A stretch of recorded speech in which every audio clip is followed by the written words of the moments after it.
I hope you will join with me as we begin with Avinu Malkeinu.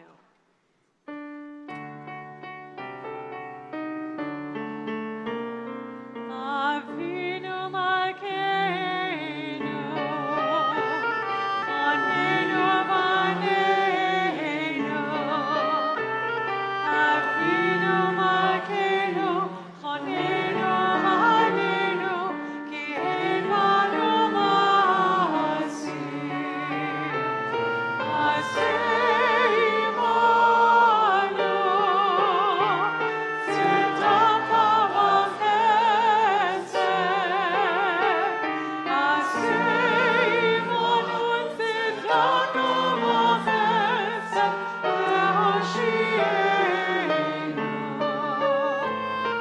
Avinu Malkeinu, Anenu Vaneinu, Avinu Malkeinu, Anenu Vaneinu, Ki ein banu ma'asim.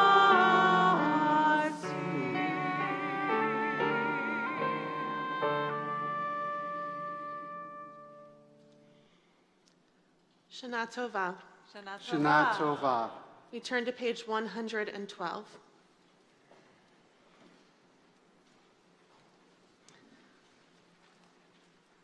Avinu Malkeinu, ha'er lanu et derech hayenu.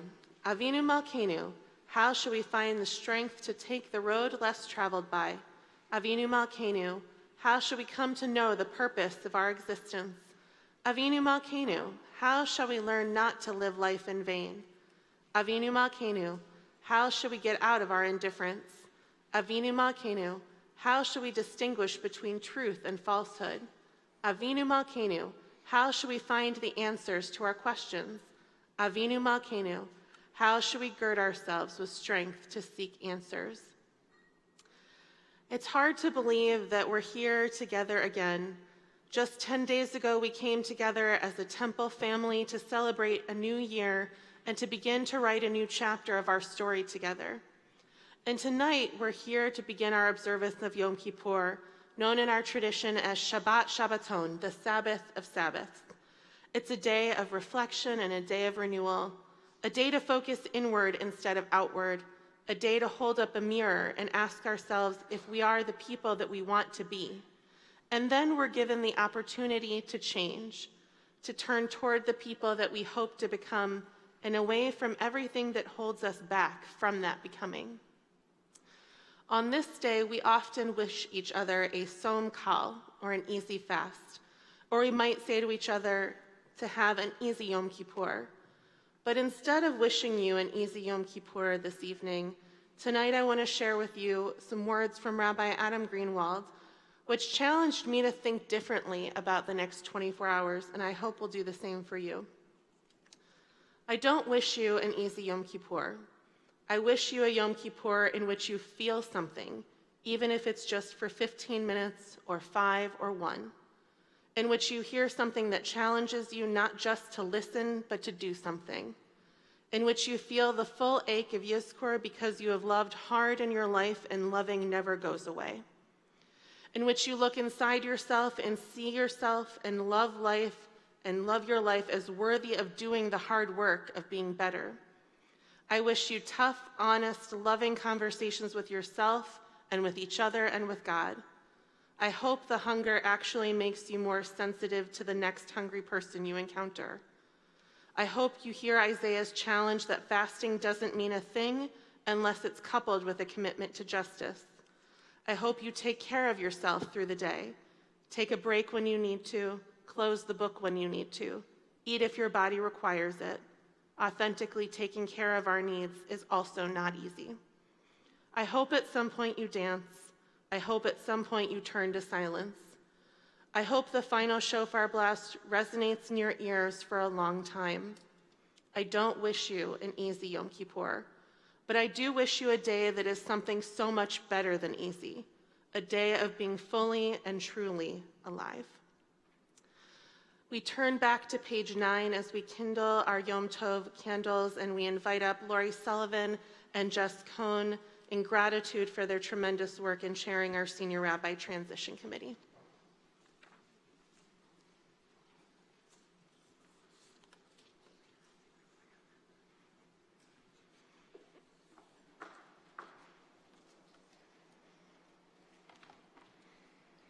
The human spirit is the lamp of God, searching out what lies within us. Guided by the flame of conscience, on this sacred night we search for truth. Shine your light upon us as we strive to serve you. May we find safety in your faithful love. We light the flame of healing and forgiveness. On this atonement night, we give thanks for love. Baruch atah Adonai Eloheinu melech haolam asher kiddushanu b'mitzvotav v'tzivanu lahadlik ner shel Yom HaKippurim. Yom HaKippurim. I was too worried about that.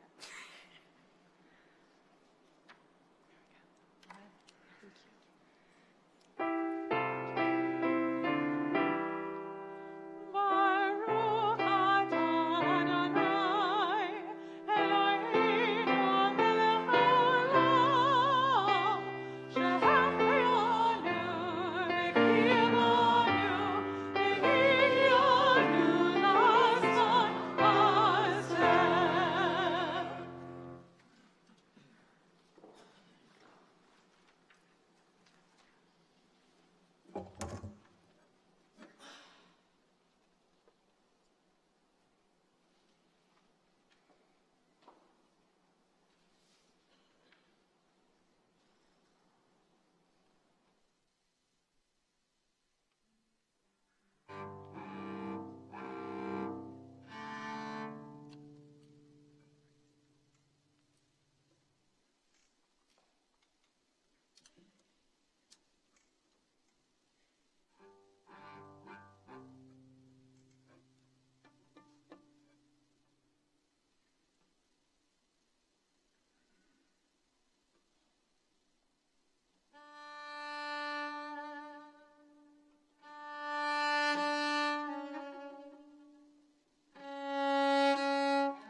We continue now with the words and the melody of Kol Nidre, which you can find on page 18.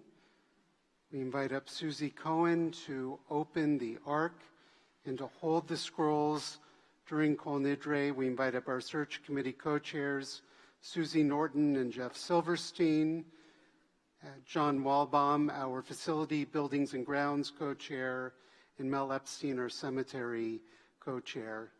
We invite all those who so choose to rise in body and or in spirit to please rise as the ark is opened.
all vows, resolves, and commitments, vows of abstinence and terms of obligation, sworn promises and oaths of dedication that we promise and swear to God and take upon ourselves from this day of atonement until the next day of atonement.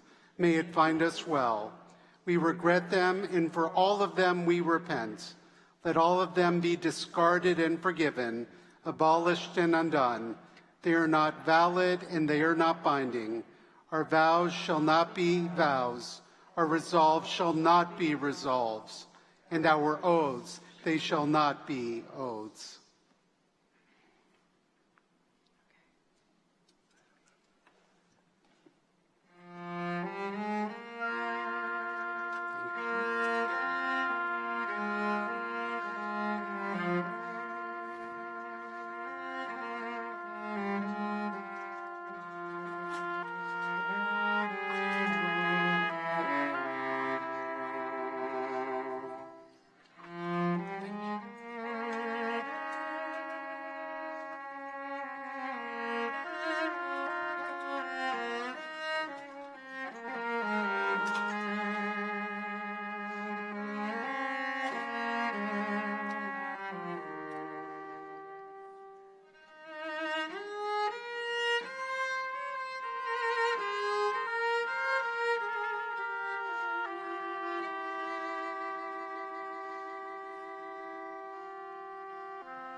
Page 28.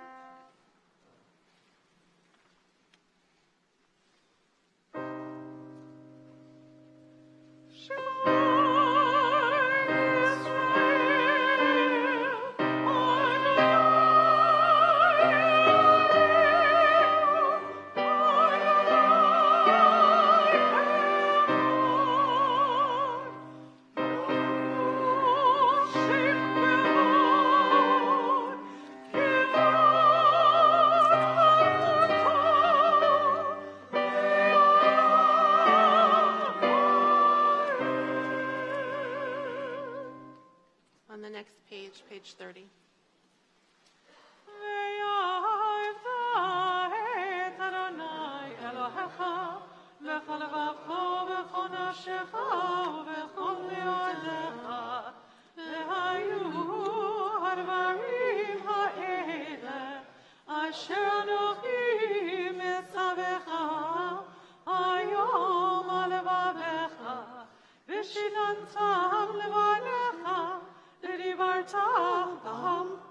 בשבתך בביתך ובמלאכתך בדרך ובשוכבך ובקומך ושמרתם לאות על ידך והיו לטוטפות בין עיניך וכתבתם על מזוזות ביתך ובשעריך למען תזכרו ועשיתם את כל מצוותיי והייתם קדושים לאלוהיכם.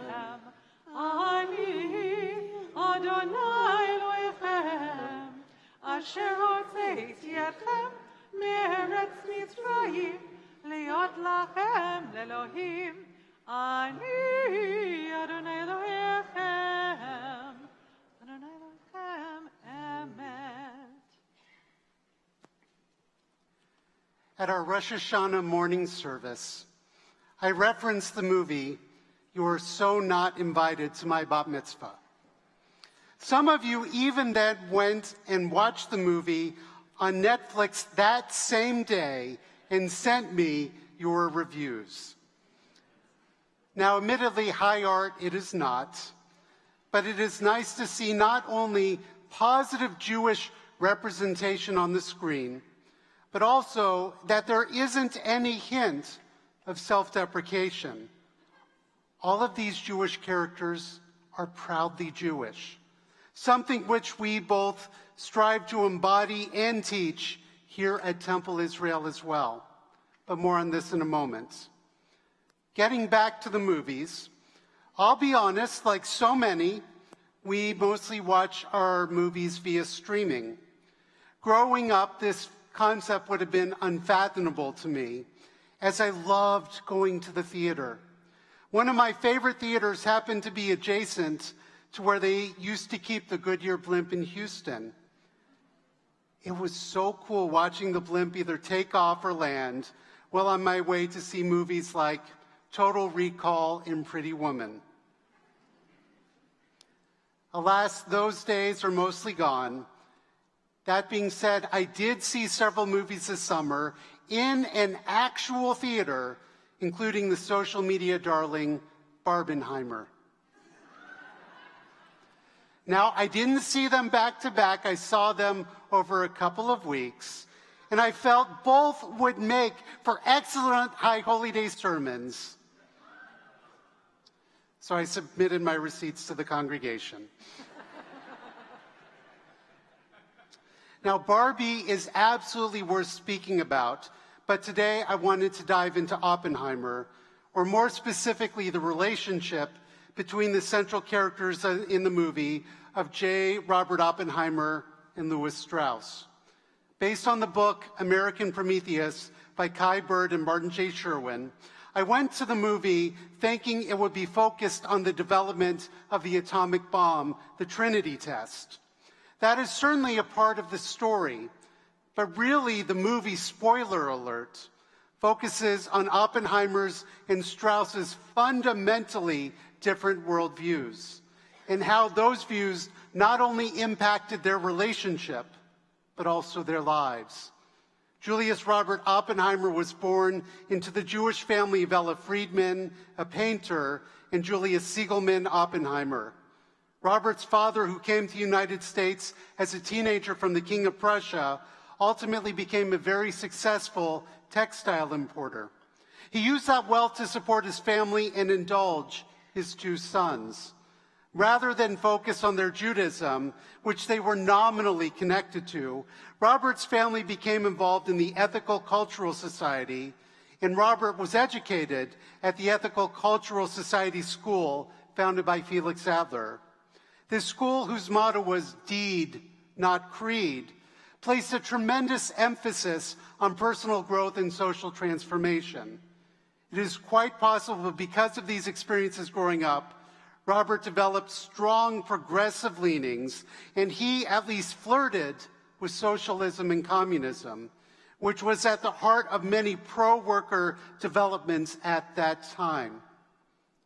Now, Strauss, too, was also born into a Jewish family, the son of Rosa Lichtenstein and Louis Strauss, both of whom were immigrants from Germany and Austria. They settled in that Jewish quarter of Richmond, Virginia. Unlike Oppenheimer, Strauss grew up in a proud Jewish home, and as is mentioned by P.J. Grisar in his review of the movie, Strauss was a committed Reform Jew. He was involved in a dizzying amount of Jewish organizations and even served as the president of Temple Emmanuel in Manhattan for a decade. In his youth, he didn't even work on Shabbat. And later on, Strauss served as an executive committee member of the American Jewish Committee, and he was also active with the Union of American Hebrew Congregations, the predecessor for the URJ. However, unlike Robert Strauss took a very different view of communism. Strauss's impressions began with the Polish-Soviet War, upon learning of the Pinsk massacre, which took place during the war, where 35 Jews meeting to discuss the distribution of American relief aid were summarily executed by the Polish army on the grounds they were Bolshevik conspirators. Louis pleaded with his boss, President Hoover, to demand an accounting from the Poles. To this end, Hoover spoke to Polish Prime Minister Paderewski, but as Strauss learned, Paderewski was a rabid anti-Semite who believed that all Jews were Bolsheviks and all Bolsheviks were Jews. The massacre, along with the classical dual loyalty trope, led Strauss to not only become a lifelong anti-communist, but also very suspicious of anyone with communist leanings, for he viewed communism as a source, if not the main source, for anti-Semitism. Each of these men, Oppenheimer and Strauss, had a particular worldview that would later play out in how they viewed humanity: socialism, communism, and the Soviet Union, and the bomb. Following the creation of the bomb, Oppenheimer became the most famous scientist in the United States. Fearing the destruction of humanity by nuclear proliferation, Oppenheimer used his pulpit to argue against the creation of the hydrogen bomb and for de-escalation. Strauss, on the other hand, feared the growth of the Soviet Union and fought for both its creation of the hydrogen bomb and against Oppenheimer. He in turn argued for nuclear armament. How this plays out you can see in the movie and read in the book. But it made me begin to think about the central question of how does one approach perceived and actual threats amidst differing worldviews. On Rosh Hashanah, I focused on how we could work together to build new relationships out of a fractured or at least complicated past. But at the same time, it would be a disservice not to acknowledge that the world is changing as well. According to the ADL, the Anti-Defamation League, in 2022, they're still tabulating incidents for this year. They tabulated nearly 3,700 anti-Semitic incidents throughout the United States. This is a 36% increase from the 2,700 incidents tabulated in 2021, and the highest number on record since the ADL began tracking such things in 1979. This is the third time in the past 5 years that the year-end total has been the highest number ever recorded. The dramatic increase in anti-Semitic incidents in 2022 in almost all categories cannot be attributed to any one cause or any one ideology.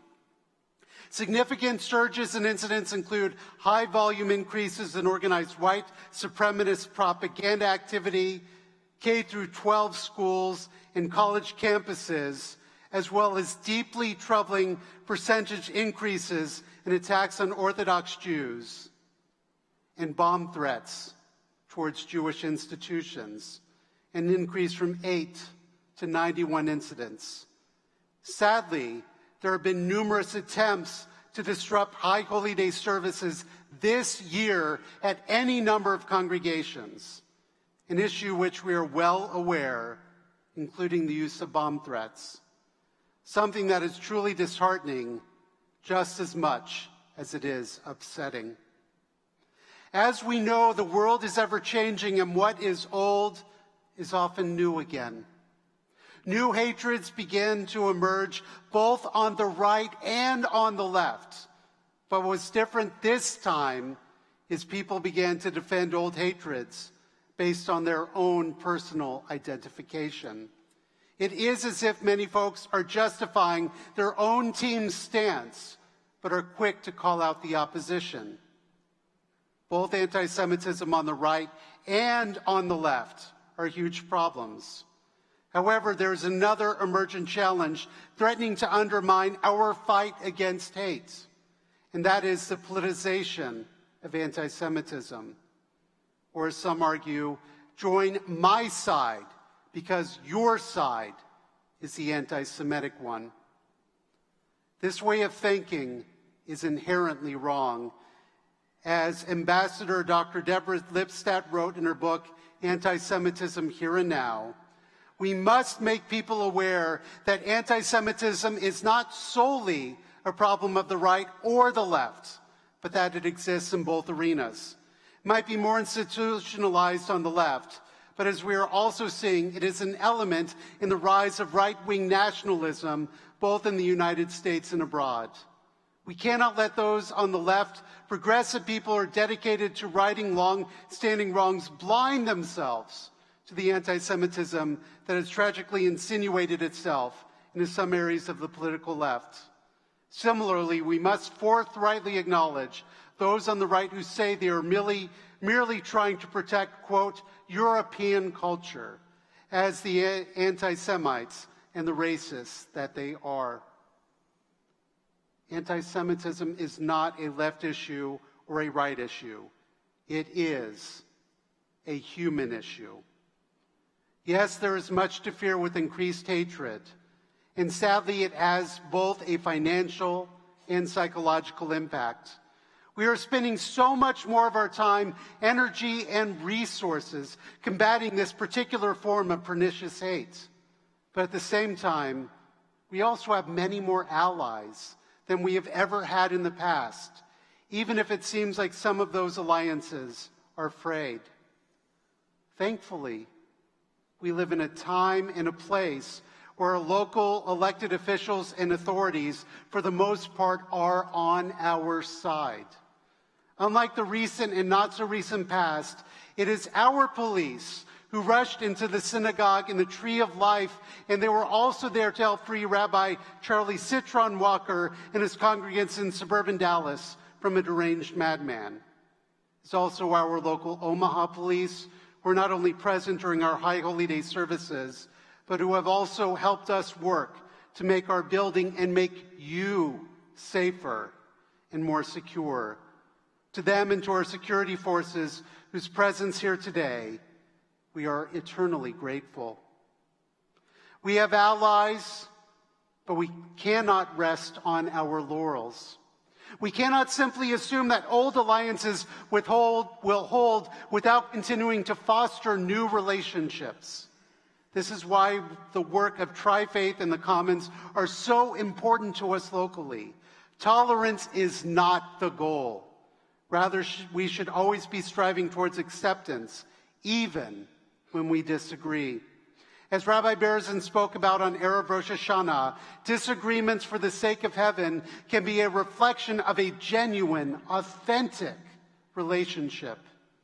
And if we are in relationship with others, it makes it all the more difficult for old hatreds to seep in. And there are so many other ways as well to fight anti-Semitism. But more than that, we also cannot, we must not give in to despair. As Dr. Lipset argues, we need to reject the victimhood of Judaism. We need to not focus on the oi, but instead find the joy in Judaism, something we aspire to embody and emulate here at Temple Israel every day. Anti-Semitism may be the world's oldest conspiracy theory. It may be impossible to eradicate. But you know what? We Jews have been around for a pretty long time too. And we are not going anywhere either.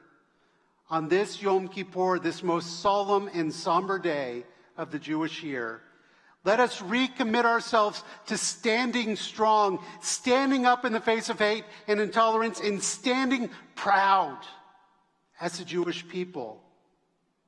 In addition, we cannot let our competing worldviews distract us from our larger goals.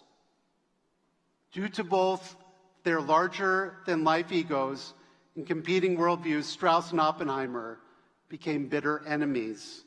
This ultimately damaged each other in ways that became irreparable, which led neither of them to become successful in their larger goals. But what was true for them does not have to be true for us. We may not all be united in how we perceive the world, but we can unite around our shared heritage in combating against those who would seek to do us harm. We may not always agree on how to combat ancient and modern hatreds. We may not even agree on their source. But what we can all hopefully agree upon is that our shared legacy to stand with each other in the face of such hatred and instead proudly proclaim, Am Yisrael Chai, the Jewish people live. And if we truly want to be the change we wish to see in the world, then we must stand together, stand tall, and give hate and intolerance no recourse, no sanction. In the words of Barry Weiss from her book, How to Fight Anti-Semitism, there are many forces in our world insisting again that all Jews must die. But there is a force far, far greater than that. And that is the force of who we are. We are a people descended from slaves who brought the world ideas that changed the course of history. One God, human dignity, the sanctity of life, freedom itself. That is our inheritance. That is our legacy. We are the people commanded to bring light into this world. And so we shall. Let us commit in this 5784 to stand together and united. We are strong because we are Jews, and we will continue to gather, celebrate, observe, live, and breathe our tradition, no matter what others may try to do to us. It is our prayer that hatred and intolerance forever leave our midst in the year to come. But in case they do not, may we nonetheless be able to stand proudly and tall as Jews, as a unified Jewish community, as a unified people who wish to bring our tradition to the world, who wish to bring greater holiness to the world, greater sanctity to the world, greater sense of community to the world, and a greater sense of strength to the world that we find when we lift each other up, when we lift our heritage up, when we lift our souls up. To this, we can proudly proclaim, Am Yisrael Chai, the Jewish people live. Shana Tova.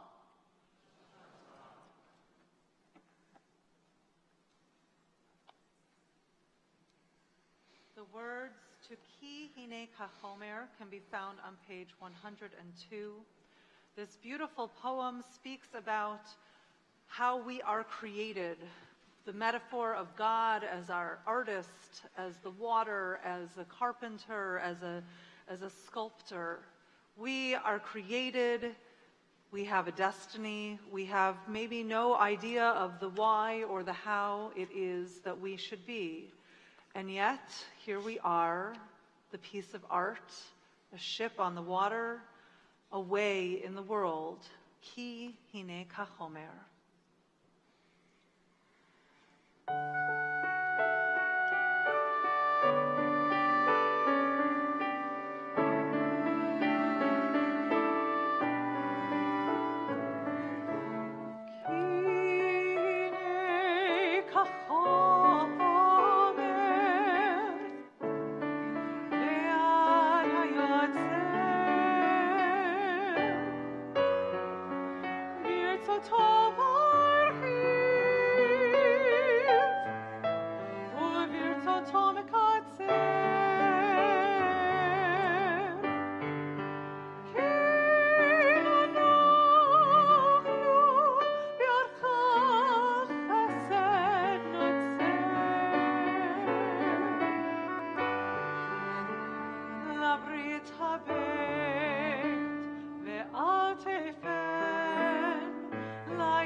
Page 71.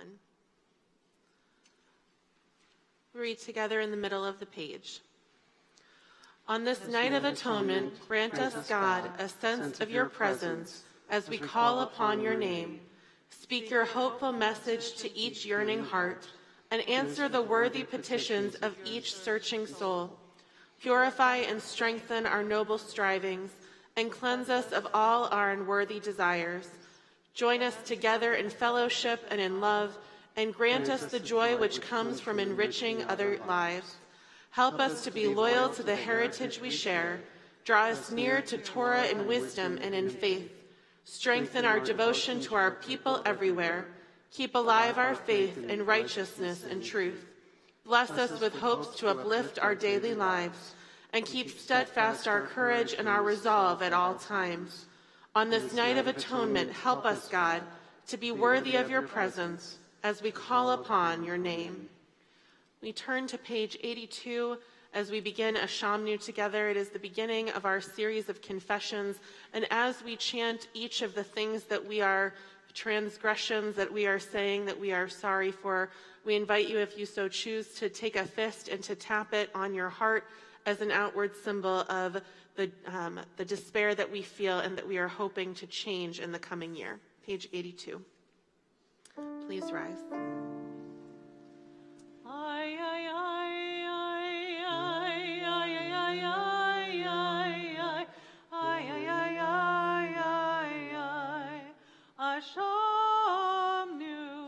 Hashamnu, Bagadnu, Bagadnu, Gazalnu, Gazalnu, Dibarnu Dofi, Dibarnu Dofi, Ay, ay, ay, ay,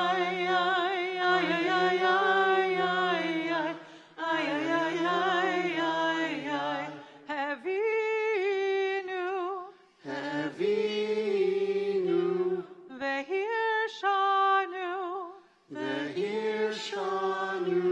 Zadnu, Chamasnu,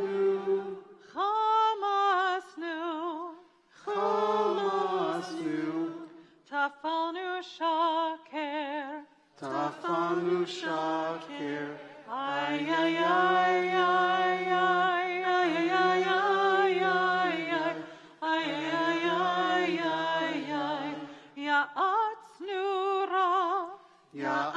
Ya'atznura, Kizavnu, Kizavnu, Latznu, Maradnu, Maranu, Niatnu, Niatznu, Sararnu, Saranu, Avinu, Pashanu, Pashanu, Sararnu, Kishinu Oref, Kishinu Oref, ay, ay, ay, ay, ay, ay, ay, ay, ay, Rashanu, Rashanu, Shichatnu, Shichatnu, Tiavnu, Tiavnu, Tainu, Tainu, Titanu, Titanu. Please join me. Of these wrongs we are guilty. We betray, we steal, we scorn, we act perversely. We are cruel, we scheme, we are violent, we slander, we devise evil, we lie, we ridicule, we disobey, we abuse, we defy, we corrupt, we commit crimes, we are hostile, we are stubborn, we are immoral, we kill, we spoil, we go astray, we lead others astray. You may be seated. We continue on page 86. You can join us if you wish. For these sins, our God, we ask forgiveness. Al chet shechatanu lefanecha b'zadonu v'shgaga, v'al chet shechatanu lefanecha b'dibur peh. The way we have wronged you deliberately and by mistake, and harm we have caused in your world through the words of our mouths. Al chet shechatanu lefanecha b'imutz chalev, ve'al chet shechatanu lefanecha b'tifshut peh. The ways we have wronged you by hardening our hearts, and harm we have caused in your world through careless speech. Al chet shechatanu lefanecha v'chachash uv'chazav, v'al chet shechatanu lefanecha b'rchilut. The ways we have wronged you through lies and deceit, and harm we have caused in your world through gossip and rumor. Al chet shechatanu lefanecha b'flilut, ve'al chet shechatanu lefanecha b'zilzul horim umarim. The ways we have wronged you by judging others unfairly, and harm we have caused in your world through disrespect to parents and teachers. Al chet shechatanu lefanecha b'vidui peh, v'al chet shechatanu lefanecha b'ona'at re'ah. The ways we have wronged you through insincere apologies, and harm we have caused in your world by mistreating a friend or neighbor. Al chet shechatanu lefanecha b'chozek yad, ve'al chet shechatanu lefanecha b'masa uvmatan. The ways we have wronged you through violence and abuse, and harm we have caused in your world through dishonesty in business. For all these failures of judgment and will, God of forgiveness, forgive us, pardon us, lead us to atonement.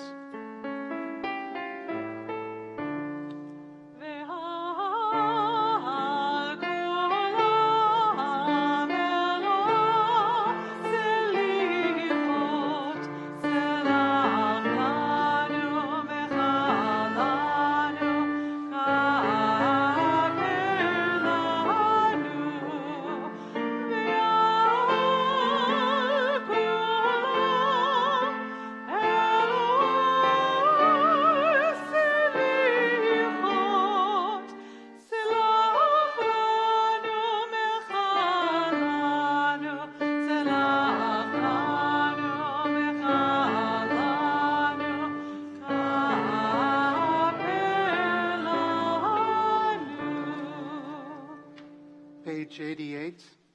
Al chet shechatanu lefanecha b'galui uvesater, v'al chet shechatanu lefanecha b'frikat olah. The ways we have wronged you openly and secretly, and harm we have caused in your world by losing self-control. Al chet shechatanu lefanecha b'gilui arayot, ve'al chet shechatanu lefanecha b'ma'achal uvemishte. The ways we have wronged you through sexual immorality, and harm we have caused in your world through consumption of food and drink. Al chet shechatanu lefanecha b'yetzer hara, v'al chet shechatanu lefanecha b'neshech uvmarbit. The ways we have wronged you by giving in to our hostile impulses, and the harm we have caused in your world through greed and exploitation. Al chet shechatanu lefanecha b'latzon, ve'al chet shechatanu lefanecha b'intiyat garon. The ways we have wronged you through cynicism and scorn, and harm we have caused in your world through arrogant behavior. Al chet shechatanu lefanecha b'sinat chinam, v'al chet shechatanu lefanecha b'tum'at tzifatayim. The ways we have wronged you by hating without cause, and harm we have caused in your world through offensive speech. Al chet shechatanu lefanecha b'lshon hara, ve'al chet shechatanu lefanecha b'tzarut ayin. The ways we have wronged you with a slanderous tongue, and harm we have caused in your world through a selfish or petty spirit. For all these forgive years of judgment and will, God of forgiveness, forgive us, pardon us, lead us to atonement. Ve'al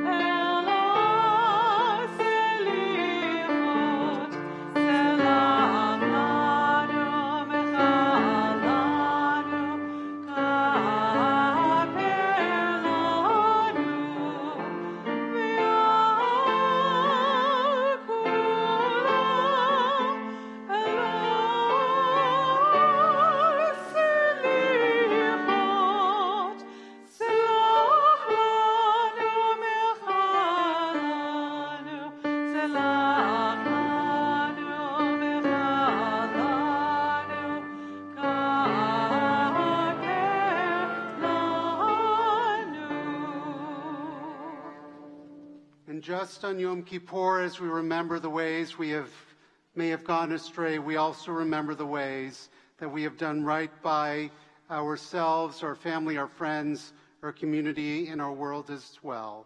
Page 93, please join me responsively for acts of healing and repair.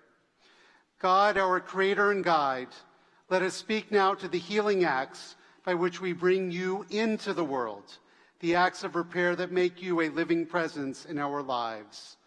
Al hatikun shetikanu lefanecha, for the act of healing we have done openly or anonymously, and for the act of repair we have done without personal gain.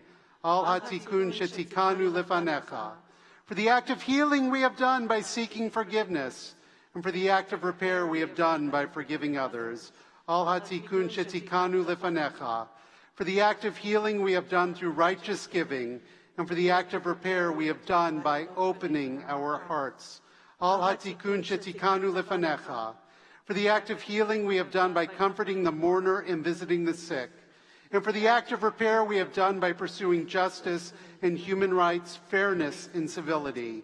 Al hatikun shetikanu lefanecha, for the act of healing we have done by making peace between one person and another, and for the act of repair we have done by protecting nature and all its creatures. Al hatikun shetikanu lefanecha, for the act of healing we have done by teaching our children the ways of peace, and for the act of repair we have done by teaching our children the ways of Torah. Al hatikun shetikanu lefanecha, for the act of healing we have done by honoring elders and loving the stranger, and for the act of repair we have done in response to your commandment, choose life and blessing. Va'al kulam, and all these bring nearer the day when you shall be one, and your name shall be one. Continue with the words of Ritzei, back on page 72.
invite you to take a few moments for silent prayer, meditations of the heart.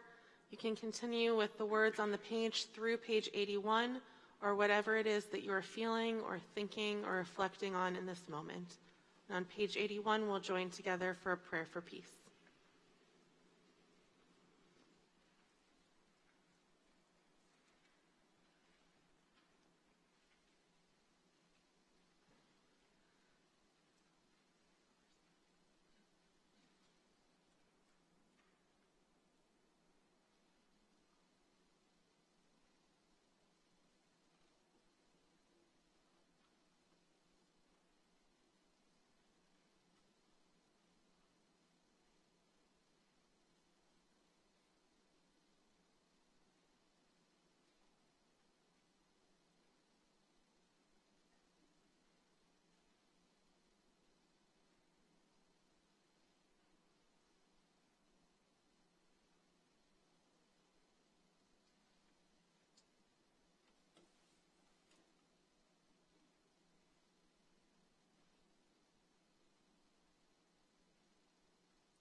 Now my honor to ask Troy, our president of the Board of Trustees, to share some remarks and welcome everyone to this new year with us.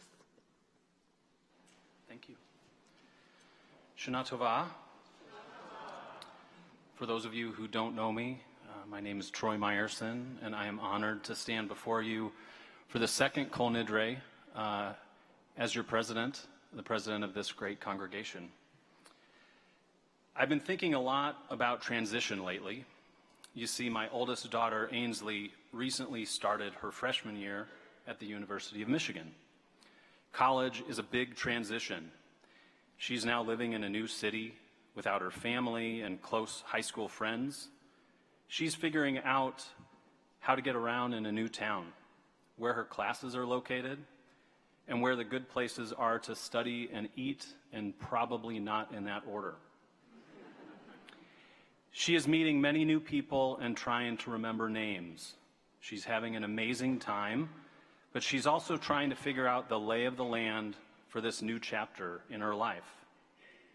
As I sat recently thinking about the ups and downs of this time in Ainsley's life, it hit me that the Scharfs are going through a similar transition right now as well. They are going through this transition with their entire family, trying to get 5 people settled and comfortable in new surroundings. The difference for them is that not everyone around them is going through the same thing at the same time, like is the case for a first-year college student. That being said, the Scharfs aren't the only ones here that are going through a transition. This congregation is going through transition also. Temple Israel has been in transition for the last 18 months. That transition hasn't been bad, it has just been change, which can sometimes lead to a feeling of unsettledness for some, maybe anxiety for others, and even a feeling of disconnectedness for others. After all, many of us have been a part of this congregation for a long time, and it can feel uncomfortable to not have history with some or all of our clergy. I think it is important to recognize that the Scharfs are only just beginning their tenure in Omaha and at Temple Israel. They are doing a wonderful job, but it takes time and effort to build long-term relationships. One of the many ways I have been extremely proud of this congregation during the past year is under the support and direction of the Transition Committee, led by Lori Sullivan and Jess Cohn, tonight's candlelighters. As a congregation, we have come together to welcome, introduce, and integrate the Scharfs into our community through a variety of planned events hosted by a number of generous congregants. These events have been an important start to help the Scharfs get to know people in our congregation. I would like to thank all of you who have hosted or participated in these gatherings. Our welcoming will continue into the fall through a new initiative where individuals will host Rabbi Scharf and a small group of congregants in their homes for an evening of conversation. Through these conversations, Rabbi Scharf will hear our personal stories and learn what is important to each of us. In turn, congregants can learn more about Rabbi Scharf and begin to build and nurture this important relationship. If you would like to attend one of these conversations, please reach out to Sally Kaplan or Cindy Goldberg, our chairs for this initiative. Last year at Kol Nidre services, I challenged each of you to get involved at Temple in some way that is meaningful to you. Through your involvement and the help of our talented clergy and professional staff, we had some amazingly successful programs and events. I don't want to recount each and every program and event that we put on last year, nor do you want to hear about every event we put on last year. But I do want to note a few programs and events that were either new-ish, or one of a kind last year. For starters, we had an amazing Tashlich service down at the Jean Leahy Mall, and because of its success last year, we did it again this past Friday and had an even bigger turnout the second time around. It has been a great change of pace to be downtown in our new riverfront park for Tashlich. We had wonderful events, programming, and dinners for Sukkot, Hanukkah, Purim, and Passover last year, including an improv group performance, an astronomer speaker, a whodunit mystery evening, and a Jurassic Park-themed event. Please keep an eye out for this year's holiday events.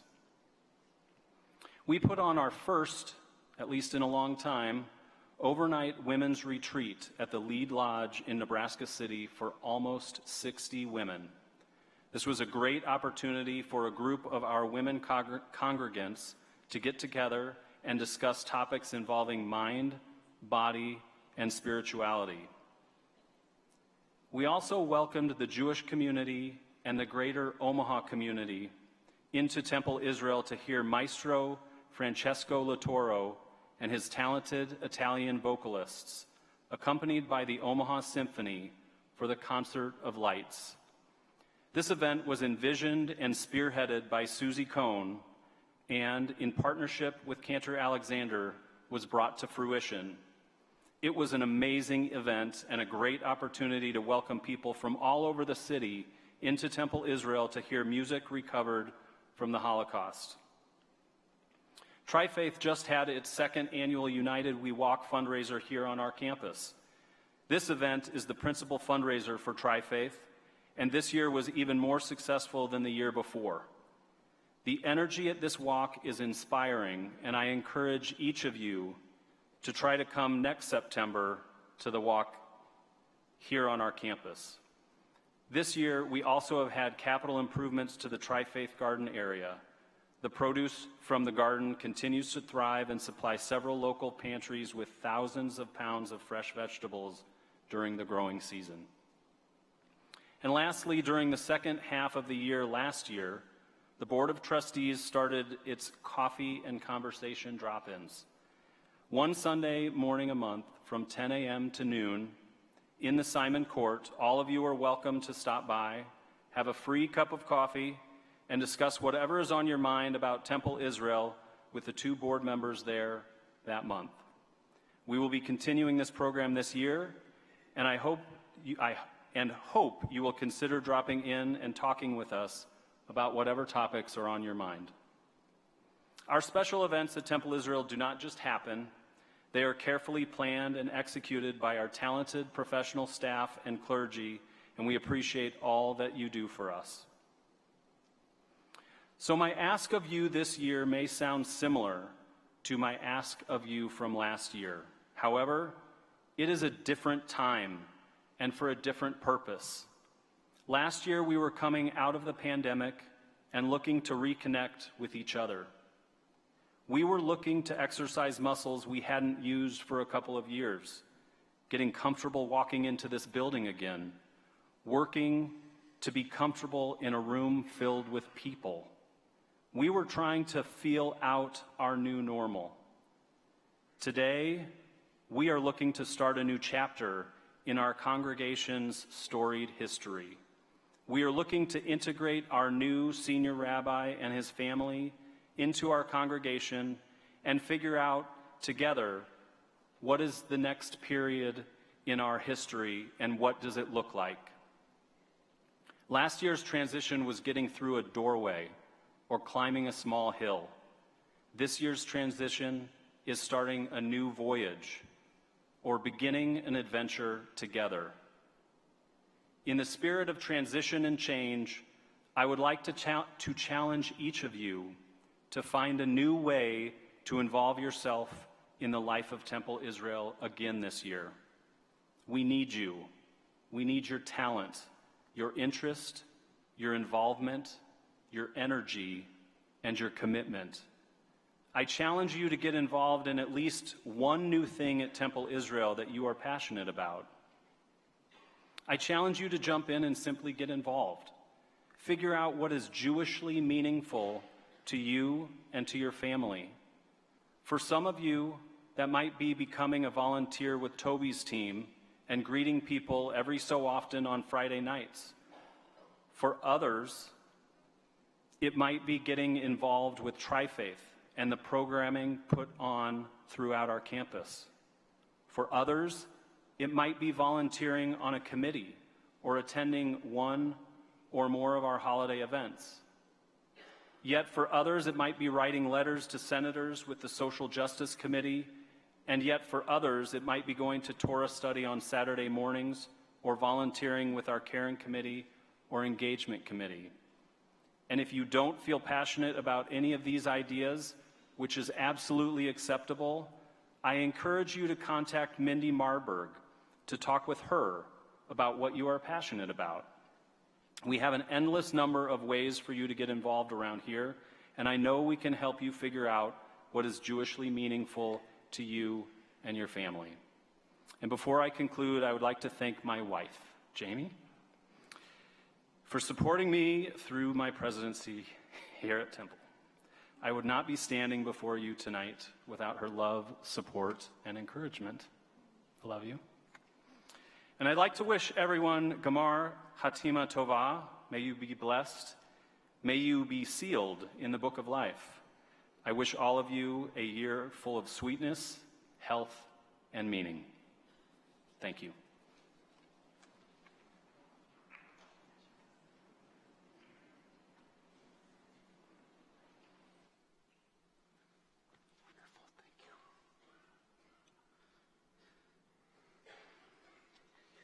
I've had the pleasure of working with many talented and brilliant and dedicated presidents of congregations over the years, and I have to say, Troy is uniquely exceptional and a wonderful gift that we have here at Temple Israel.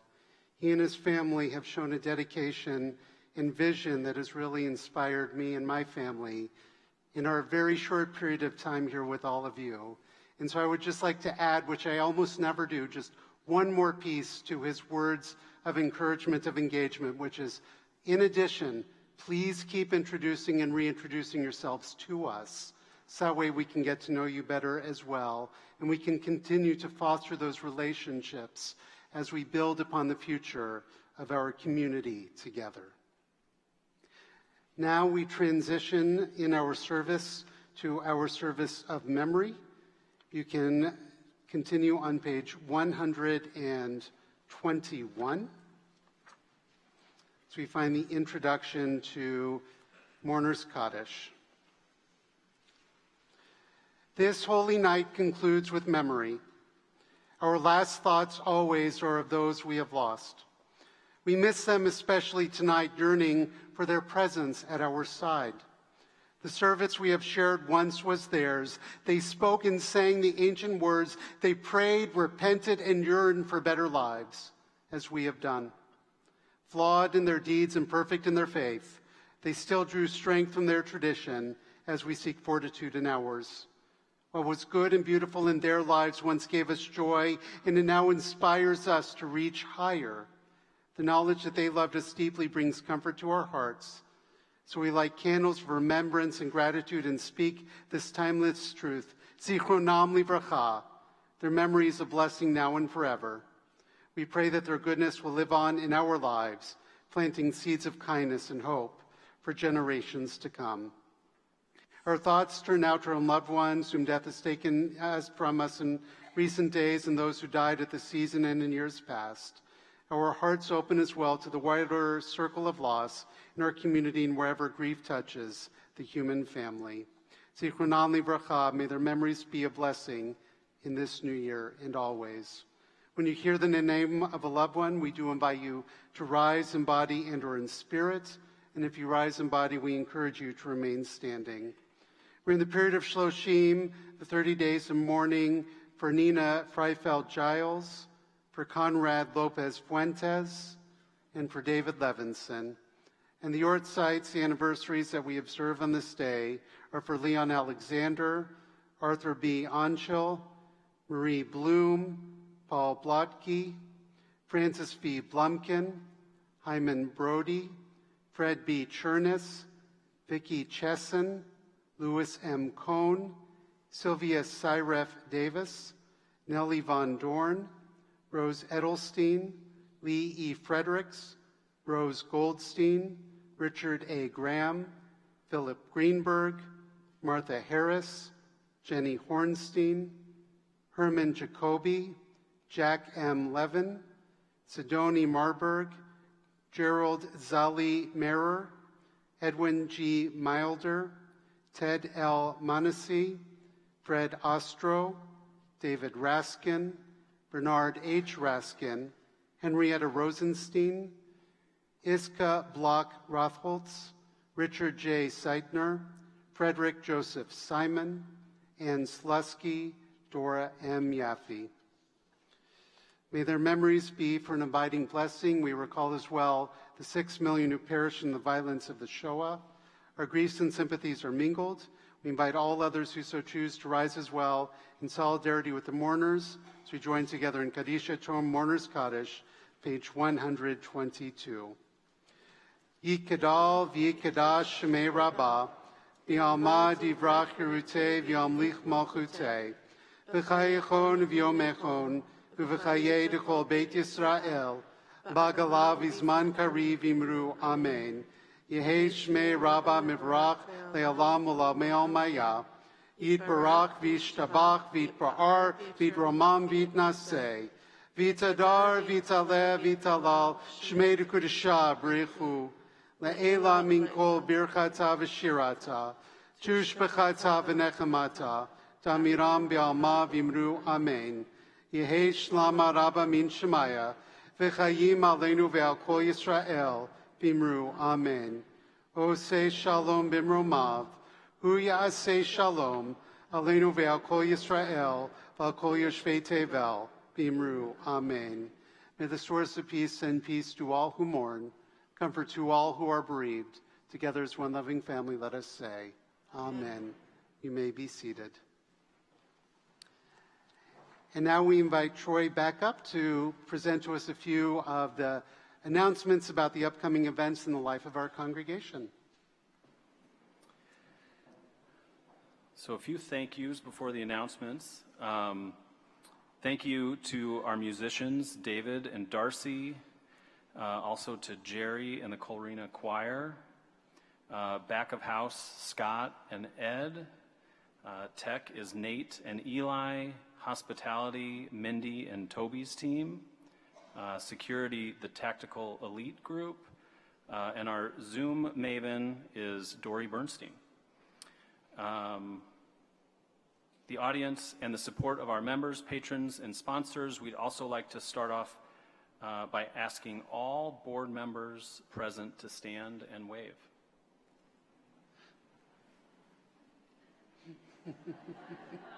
All right, thank you. As we continue through the high holidays, we have a lot going on. If you've gotten your brown bag from Rosh Hashanah, don't forget to bring back your items on Yom Kippur tomorrow. Has a list of all highly requested items. If you have no bag, you say, no problem. We will still take any donations for the food bank of the Heartland. We are flexible. Yom Kippur events take place tomorrow, which includes sorting and weighing for our food drive, so if you can, stay after. Tot service is at 9:30, morning service and youth programmings are at 10:30.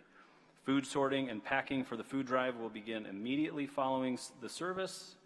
We will reconvene at 2 p.m. for Ask Rabbi Sharf. A service of healing is at 3 p.m., Yizkor is at 4 p.m., and then we will join in our final worship at 5:15 for the Nila. We will conclude at 6 p.m. for a grab-and-go break the fast, which will be a motzi and kiddush of challah and fruit juice. Everyone is invited to Simchat Torah and consecration on October 6th. We will be having an integrated Shabbat dinner to celebrate our kindergartners and older students who have never been consecrated.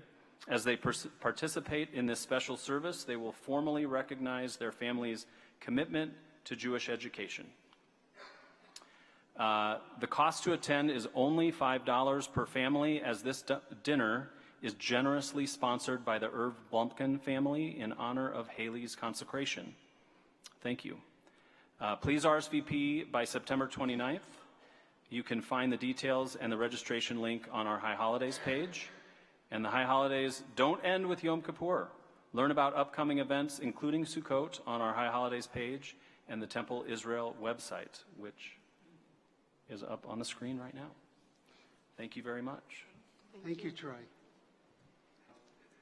It's okay. Well, we'd also like to thank Julie, our accompanist, as well this evening. Thank you.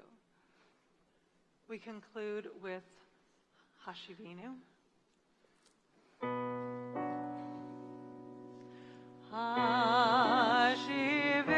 Hashivenu, Hashivenu, Adonai Elecha,